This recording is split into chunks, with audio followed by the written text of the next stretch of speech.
थांब, इतकी घाई कशाची आहे तुला?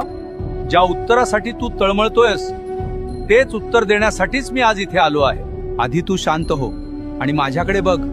तुला फक्त तुझे रिकामे हात दिसले, पण त्या रिकाम्या हातांनी जेव्हा जेव्हा तू माझ्या पायरीला स्पर्श केलास तेव्हा तुझ्या नशिबातले कितीतरी काटे मी उपसून काढले.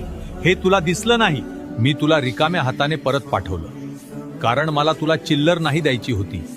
मला तुझी पात्रता इतकी वाढवायची होती की त्यात माझं यश मावेल. जर मी तुला पहिल्याच दिवशी सर्व दिलं असतं तर आज तू माझ्या दारात नसतास. तुझे पाय मातीला लागावेत, तुला माणुसकी कळावी म्हणून मी तुला इतके दिवस फिरवलं. पण आता तुझी परीक्षा संपली आहे, कारण आता मी जे देणार आहे ना ते सावरताना तुझे हे 2 हात सुद्धा अपुरे पडतील. धीर धर, तुला फळ गोडच मिळेल. आणि एक गोष्ट लक्षात ठेव, सदैव श्री स्वामी समर्थ नावाचा जप करत राहा. भिवू नकोस, मी तुझ्या पाठीशी आहे.